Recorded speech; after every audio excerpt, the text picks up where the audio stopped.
A graça e a paz do Senhor Jesus Cristo para os irmãos. Sei que alguém pode até se perguntar por que o irmão só grava vídeos na madrugada. Eu quero dizer para os irmãos que é na madrugada que o silêncio é mais forte e não tem muito empecilho, porque sempre pelo dia tem uma voz de um e de outro e acaba atrapalhando a nossa meditação. Hoje, amados, eu quero trazer uma pequena e breve palavra acerca de um certo tipo que eu não vou dizer doença, porque não é doença. Segundo alguns especialistas, é um sinal do que pode estar se acontecendo por trás de um corpo humano. Alguém já ouviu falar sobre ascite? A palavra é essa, ascite. Na ciência ela é considerada e chamada ascite, mas no popular você vai saber dela aqui agora. É a famosa barriga d'água, né? Eu não entendo muito de ciências, mas o pouco que eu sei, eu pego para mim e quero passar para os irmãos, né? A barriga d'água, ou ascite, como diz a ciência, ela tem 3 tipos de sintomas. Como diz alguns médicos, como eu comprovei e eu vi, analisei que eles dizem que a barriga d'água é só um sinal do que pode estar se acontecendo dentro do organismo do ser humano. No abdômen, na região do abdômen, a qual faz com que os seus órgãos intestinais eles se afoguem em água. Isso é um sinal do que pode estar acontecendo algum câncer, né, dentro do seu organismo. Aí você pode me perguntar, mas irmãos, você está falando isso por quê? Preste bem atenção. Quando a gente vê uma pessoa com barriga d'água, até mal a gente não quer chegar perto da pessoa. É como se fosse uma pessoa estranha. E de fato, nós não queremos de maneira nenhuma nem sequer almoçar perto dessa pessoa. Eu tenho certeza disso. Porque ninguém quer entrar dentro de um restaurante e encontrar uma pessoa dessa maneira. E afinal de contas, restaurante nenhum, dono de restaurante, garçom nenhum quer atender uma pessoa desse tipo de questão que a pessoa se encontra. Até porque então, a pessoa quando se encontra nesse estado, ela é proibida de tocar em sal e principalmente em água. Não é isso?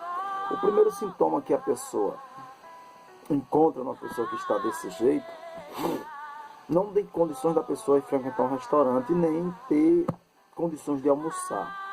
Porque o primeiro sintoma é a falta de apetite que dá na pessoa.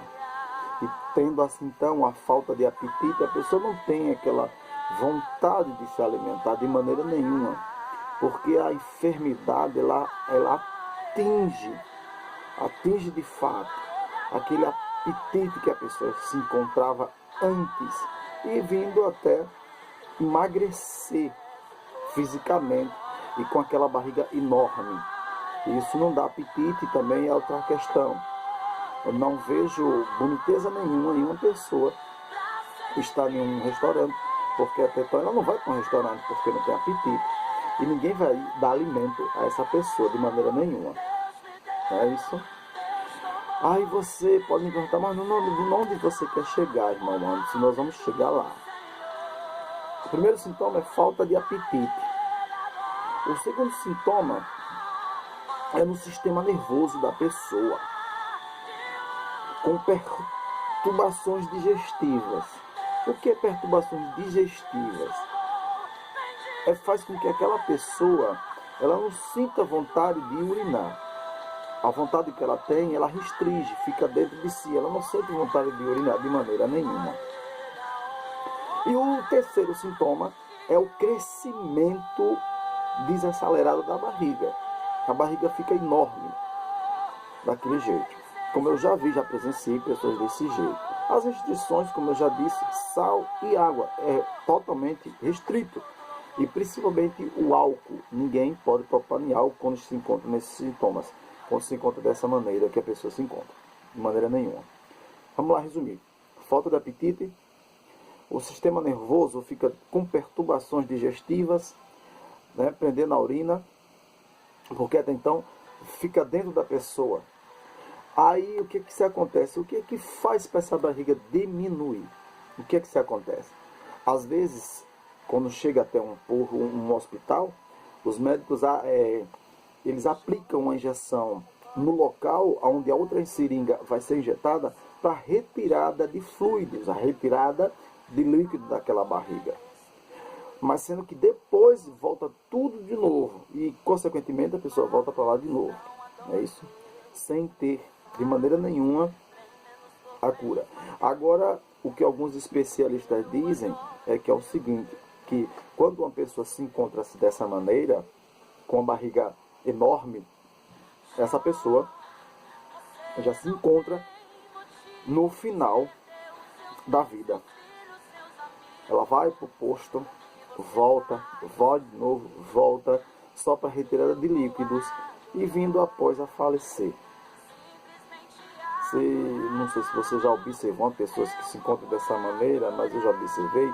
É muito feio, é doloroso, é triste. A pessoa fica super inchada, perde tudo, as vontades todas, a pessoa perde a vida. É uma coisa lamentável, é triste por demais. Essa é a verdade. O médico que examina essas pessoas assim é gastroenterologista. Exatamente, gastroenterologista. São eles que cuidam dessa parte. Mas o que é que causa a barriga d'água? Essa é a verdade. Um deles é a cirrose. Às vezes até dá falta de ar na pessoa. E alguns especialistas dizem que quando chega a esse processo, como eu disse, já é final de carreira. Glória a Deus. E lembrando, não podemos se esquecer, que a barriga d'água não é uma doença, e sim um sinal. Aí vamos agora uma coisa. Vocês lembram? Eu falei sobre isso tudo para não chegar até esse ponto. Falta de apetite, sistema nervoso, braço, perna, corpo inchados. Essa é a verdade. Quando a gente vem aqui no livro de Lucas, glória a Deus, livro de Lucas, vamos examinar aqui um pouco, para a gente ter mais assim, uma noção do que eu estou falando aqui. É bom que vocês assistam esse vídeo até o final, que só assim vocês vão compreender do que eu disse, acabei de falar mais na frente.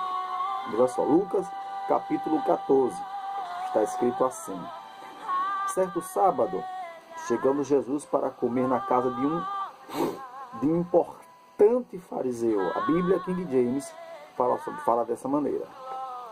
Um importante fariseu. Todos os observavam com atenção. Prestou atenção? Todos eles observavam a Jesus com atenção. Até aí está tudo bem. Porque onde Jesus chegava, todo mundo fitava os olhos nele. Porque ele tinha algo de diferente, como nós até hoje nós sabemos que Jesus ele é diferente. E todos aqueles que seguem a Jesus se tornam-se diferentes. Lembra lá de Pedro, quando Pedro fugia, que não queria ninguém que conhecesse ele, mas ele foi condenado pelas suas próprias palavras, até uma mulher chegar para ele e disse: você, seguidor daquele homem. E ele disse: não. Ele disse: as suas palavras lhe condenam. Você lembra disso? Pois bem, todos que seguem a Jesus é conhecido pela maneira de falar, pela maneira de andar. Vamos lá. Versículo 2. E aconteceu que à frente dele estava um homem doente com o corpo todo inchado. O que eu acabei de dizer sobre os sintomas da ascite ou a barriga d'água. Prestai bem atenção. Quando Jesus ele recebe o convite para ir almoçar na casa desse certo fariseu, é bem provável que esse homem ele seria um homem bem importante daquela época. Essa é a verdade. Nada, ele podia ser um membro, quer dizer, do Sinédrio. Com certeza, ele era um membro do Sinédrio, então alguém muito importante ou influente naquela época. Isso eu tenho certeza. No dia de sábado, lá no Oriente Médio, era muito comum alguém receber convites para almoçar em uma casa. Mas o mais incrível de tudo era o seguinte, é que, como diz lá em Provérbios 25, o capítulo 25 e versículo 6 a 7, o provérbio nos recomenda que nós deixe ser convidado e que eles convidem a gente para sentar nos melhores lugares e não a gente, querer sentar. A mensagem é muito longa quando a gente pega para esse lado. Porque hoje, nos dias de hoje, a gente vê muitas pessoas, alguns querer ser pastores antes do tempo, querer ser missionários antes do tempo, e muitos outros, mas não tem nada a ver com isso. Tem uns que já chegou no tempo, é ungido, glória a Deus, né? Graças a Deus. Temos aí o nosso irmão missionário William, que foi ungido a pastor, graças a Deus, que Deus abençoe a vida dele, né? Temos também o pastor Nicolas, o qual eu tive o prazer de ver ele ministrando uma palavra ali na Atalaia. Glória a Deus, que Deus vos abençoe. Palavra abençoada por Deus, glória a Deus. E a nossa na igreja da pastora Maria José, né? Que Deus continue vos abençoando em nome de Jesus, glória a Deus. Portanto, ele era um homem bem conhecido, bem influente daquela época, porque ninguém iria convidar Jesus, sendo do sinédrio ou um fariseu, de maneira nenhuma, sabendo até que ele estava sendo perseguido para ser morto. E isso a gente vê lá em Lucas, capítulo 3, versículo 31, que diz assim: naquele mesmo momento, alguns fariseus aproximaram-se de Jesus e lhe avisaram: parte agora mesmo e vai daqui, pois Herodes intenta matar-te. E ele ainda diz no versículo 32, e ele, entretanto, lhe ordenou: ide anunciar a essa raposa que hoje e amanhã expulso demônios e curo enfermos, e no terceiro dia estarei pronto. Deus é fiel. Ele manda um recado. Jesus, ele não é desse negócio de escutar aqui e ficar calado. Não, de maneira nenhuma. Se ele tá aí, como ele sempre está certo, sempre é certo, ele manda recado por cima da bucha. Jesus é fiel. É fiel, glória a Deus, né? Portanto, o homem era influente. Só que tem um porém, ele convidou a Jesus. Quando Jesus chega na casa, todo mundo fica olhando para Jesus. E a Bíblia é bem clara, um ponto que a gente tem que prestar atenção. E aconteceu que à frente dele estava um homem doente com o corpo todo inchado. Preste bem atenção.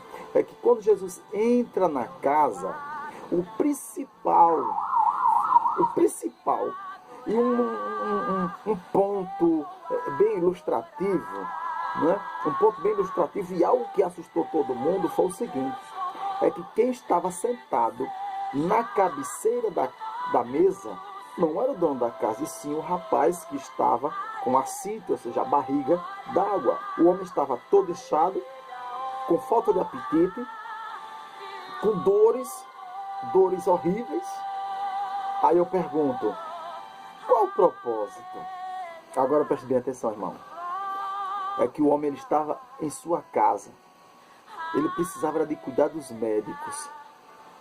Aí o sinédrio, o fariseu, pega aquele homem, ou não sei se foi pelo braço, ou não sei se foi de carroça, não sei se foi de cavalo, de maneira nenhuma eu sei. Eu só sei dizer a você uma coisa, que eles pegaram esse homem, botaram na cadeira e esperaram Jesus Cristo de Nazaré. Por que esperaram?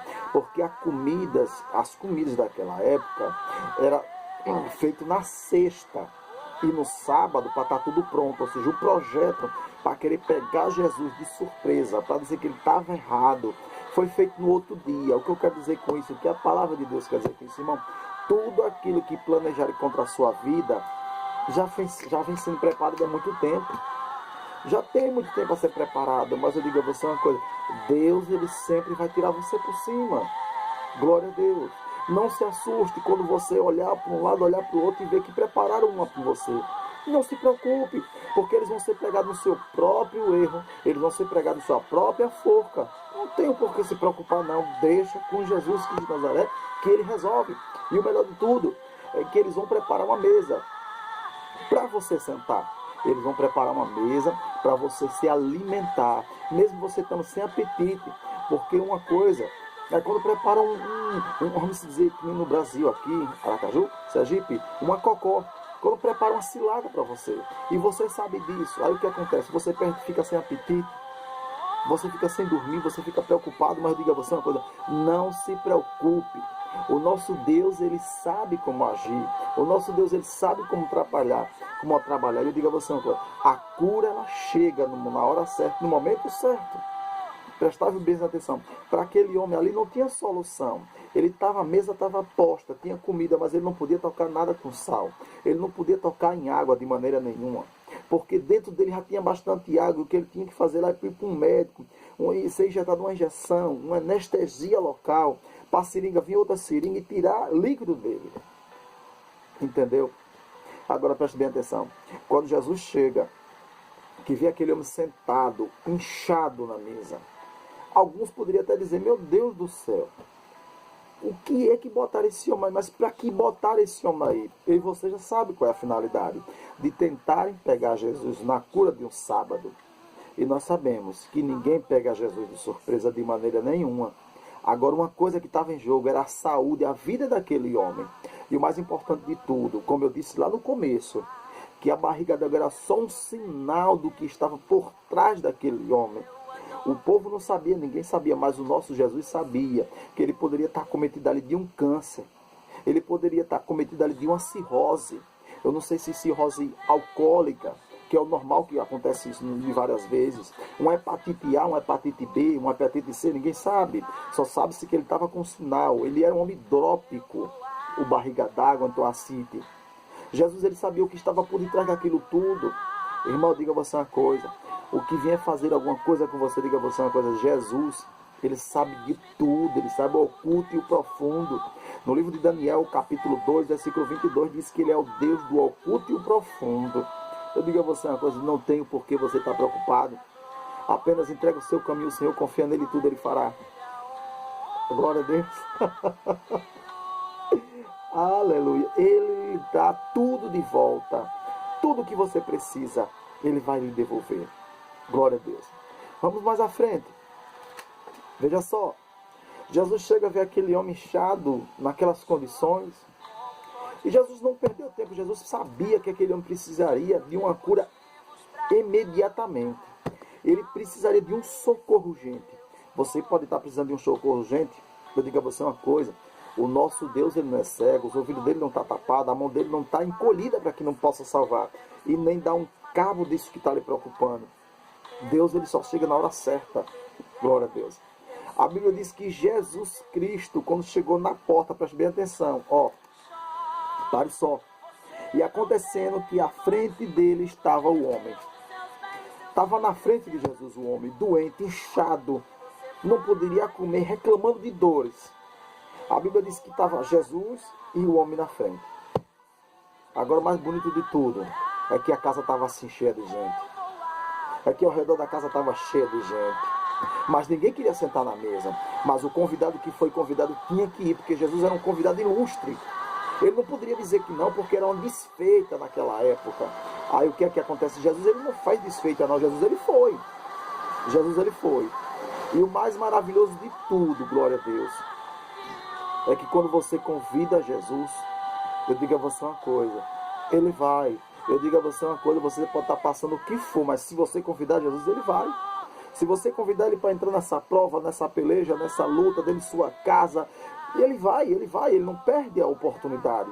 Porque o objetivo de Jesus, de fato, foi vir desfazer as obras de Satanás, as obras do diabo. E o diabo tinha planejado ali um laço para querer pegar o próprio Jesus, o Filho de Deus. E usou como isca aquele homem, a enfermidade daquele homem. Não importa, irmão, se alguém queira ali usar para querer benegrir a imagem de outro, não importa, eu digo a você uma coisa, pode até querer fazer isso com você, mas Jesus de Nazaré, ele tira você por cima, glória a Deus. Aí está ali a cena agora, uma mesa posta, muita comida. Na cabeceira da mesa, um homem enfermo.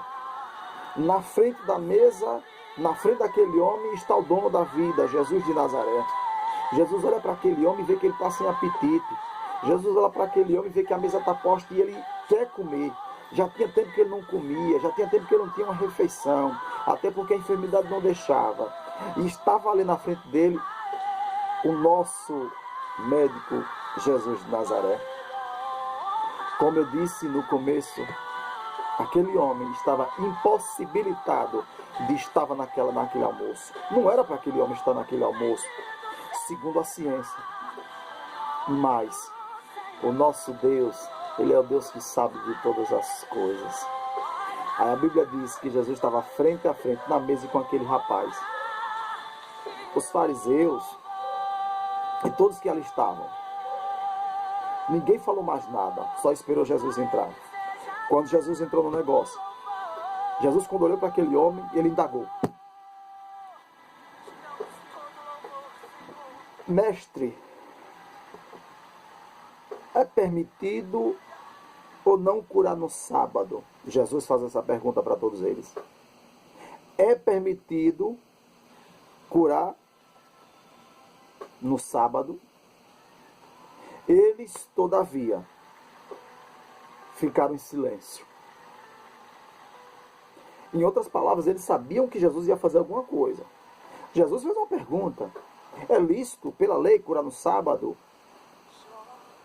Eles ficaram em silêncio porque eles mesmos sabiam que pela lei do sábado não era para fazer nada, mas eles em si só, dentro deles, eles salvariam o filho, eles salvavam o animal, mas pela hipocrisia eles queriam defender a lei, não a vida. E Jesus não veio isso. Jesus, ele veio cumprir a lei, e a lei era o amor. Jesus veio cumprir a lei, e a lei era salvar. Nosso Deus, ele é sábio. Ninguém nunca vai pegar Jesus de surpresa. Glória a Deus. Jesus, por sua vez, tomando o homem pela mão. Jesus, todavia, tomando o homem pela mão. Tomando, pegar na mão, levantou. Jesus tirou o homem da mesa. Presta bem atenção. Jesus estava de frente ao homem, o homem todo inchado, o homem cheio de dor. Jesus foi até o homem, pegou ele pela mão e o levantou da mesa. E o curou. E a Bíblia diz o mais lindo de tudo. Jesus entra na casa, vê o homem, pega ele pela mão, levanta, despede ele. Deus era maravilhoso. Aquele almoço foi feito para Jesus de Nazaré e não para aquele rapaz, de maneira nenhuma. Não era para aquele homem. Aquele almoço foi feito de propósito, para Jesus. Em outras palavras, Jesus sabia, eles me convidaram para um almoço, mas eu não vou almoçar, eu vou fazer outra coisa, eu vou fazer a obra do meu Pai. Eu vou fazer uma obra tão grande que os fariseus vão ficar de boca aberta. Eu vou curar, eu vou salvar, eu vou restaurar a saúde. Esse sim, ele vai comer um almoço, mas ele mesmo vai preparar o almoço. A família dele vai preparar um almoço. E outra coisa, ele vai sair dessa casa aí com os próprios braços dele. Porque essa enfermidade deixa a pessoa lerdo, a pessoa apática, anêmica, branca, sem força, sem vigor, sem coragem. É isso. E Jesus, a Bíblia diz, pegou ele pela mão, levantou e despediu. Vá, agora vá. Em outras palavras, aquele homem, vamos dizer que ele estava dentro de casa, não podia andar. Aí o que acontece? Deus, ele usa quem ele quer para entregar a cura. Aqueles homens prepararam o laço para pegar Jesus. O homem foi atrás do rapaz, tirou ele dentro de sua casa, botou sentado numa cadeira de destaque, botou um homem numa cadeira de destaque, um homem doente, um homem enfermo. Jesus entra dentro da casa e olha quem está no destaque, o enfermo. Aí é nessa cadeira de destaque que Deus permitiu que os homens preparassem para querer derrubar Jesus. Jesus, quando olha de si, ele está na cadeira de destaque, ele merece cura, ele merece ser exaltado, ele merece receber o bem e o favor de Deus. Jesus chega até a ele, pega ele pela mão. A Bíblia diz que todas as vezes que Jesus estende a mão para pegar outro pela mão, a vitória chega. Eu digo a você uma coisa, amada. Receba em nome de Jesus o toque de Jesus Cristo de Nazaré. Pela palavra, o que a palavra me diz. Você pode estar em qualquer estado que for. Você pode estar numa cama agora, enfermo, doente. Eu digo a você uma coisa. Você pode estar até acometido de uma bruxaria, de uma feitiçaria. Eu digo a você uma coisa. O meu Jesus, ele entra dentro da sua casa. Ele entra onde você estiver. Pega na tua mão, ele levanta, ele despede. É lícito curar no sábado, na segunda, no domingo, na terça, na quarta, na quinta. Seja lá qual for o dia, porque o nosso Deus, ele ainda é Deus. Você entendeu agora porque eu falei sobre medicina logo no começo? É porque era impossível aquele homem ser curado pela mão dos homens daquela época. Era impossível aquele homem comer. Era impossível aquele homem estar numa mesa de jantar. Convidaram para pegar Jesus. Mas eles é quem foram pegados nos seus próprios erros. Glória a Deus. Amados, a Bíblia diz bem assim, ó. E em seguida, lhe questionou: qual de vós, se o seu jumento ou boi cair num poço, não o salvará rapidamente, ainda que seja dia de sábado? Diante disto, eles ficaram sem palavras para responder. Amados, eu digo a vocês uma coisa, amados em Cristo Jesus, glória a Deus. Seus inimigos vão ter que ver, vão ter que contemplar a sua vitória. Porque quem vai lhe levantar desse negócio, quem vai lhe levantar dessa cama, o seu ministério não está acabado de maneira nenhuma, não está enterrado. Ainda que os homens pensem que o seu ministério está no chão, quem vai lhe levantar é Jesus de Nazaré. Jesus, ele vai pegar pela sua mão. Você pode estar enfermo espiritualmente, mas eu digo a você uma coisa: Jesus, ele vai chegar no momento, na hora certa. Glória a Deus. Eu digo a você uma coisa: Deus, ele fez muitas curas no dia do sábado. Para alguns, ele afligiu até a lei. Até hoje, lá em Jerusalém, em Israel, ninguém conhece Jesus como Deus, Filho de Deus, de maneira nenhuma. Mas pouco importa, o que importa é que está escrito no livro de João, capítulo 1, versículo 11 e 12, que ele veio para o que era seus. Mas os seus não receberam. Mas todos, preste bem atenção, mas todos, o quanto receberam, deu-lhes o poder de ser chamados filhos de Deus. Como eu disse em outro vídeo anterior, nem todos são filhos de Deus. Não. Filho de Deus é aqueles que aceitam a Jesus e seguem o seu caminho, nega-se a si mesmo. Como eu preguei na igreja Porta da Palavra do pastor Enos, lá no 17 de março, aqui em Aracaju, Sergipe, eu disse que o livre-arbítrio que a gente tinha, não temos mais. Nós botamos na mão de Jesus Cristo de Nazaré.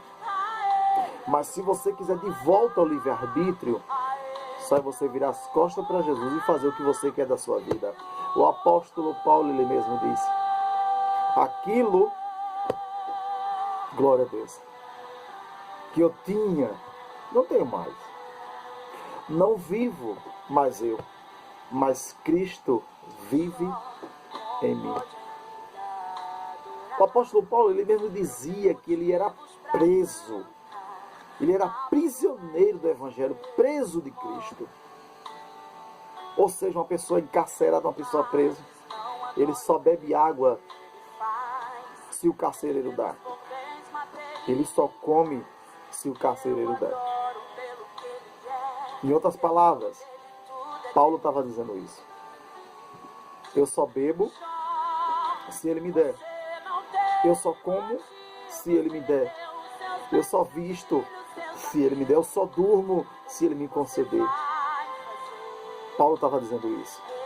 Em outras palavras, aquele homem, o qual da história que a gente falou agora, de Lucas capítulo 14, aquele homem, o livre-arbítrio dele estava preso, estava na doença. Mas o nosso Jesus veio. Jesus veio na vida dele. E de fato, pegou o livre-arbítrio que ele tinha, libertou ele da doença, curou ele e disse: segue. E ele partiu. Agora, o mais bonito de tudo nessa história é que esse homem, ele não tinha de maneira nenhuma ninguém para ajudá-lo. E os inimigos de Jesus acabou ajudando a ele a receber a cura. Em primeiro lugar, esse homem não tinha condições de preparar um banquete para Jesus. Esse homem não tinha condições de preparar uma mesa. Esse homem não tinha condições de preparar uma festa. E os inimigos de Jesus preparou a festa, preparou o banquete, preparou a cadeira. E a cadeira principal não era para os amigos de Jesus, os inimigos de Jesus, era para aquele doente. Eles prepararam tudo para que aquele homem recebesse a cura. O que eu quero dizer com isso a você hoje, nessa noite, nessa madrugada, é que o seu tempo de vitória, o seu tempo de alegria, você não tem condições, não é? Não tem dinheiro, não tem nada. Você não vê nada. Mas eu digo a você uma coisa: aqueles inimigos, eles vão preparar tudo. Eles vão preparar tudo e Deus vai permitir. Lembra de Elias? Mesmo assim vai acontecer com você. Eu digo a você uma coisa nesta madrugada: por mais que eles sejam seus inimigos, mas vão ser eles que vão preparar tudo e você vai receber a vitória. Que nem o Davi disse: prepara-se uma mesa perante meus inimigos e o meu cálice transborda. Amém? Amados, em nome do teu Filho, amados, em nome de Jesus Cristo de Nazaré, desde eu agradeço a Deus por essa oportunidade que Ele nos dá hoje. Sou muito grato a Ele por esse canal, por essa arma que Ele nos deu. Agradeço a Deus, sou muito grato. E que Deus vos abençoe em nome do Senhor Jesus Cristo. Se você quiser acessar essa mensagem, está lá no YouTube, é um alerta aos pais, Diácono Anderson Silva. Só você botar DC Anderson Silva que você vai ver essa mensagem por inteiro, viu? Que Cristo vos abençoe e a paz do Senhor para todos vocês. Glória a Deus. Tchau, a paz do Senhor.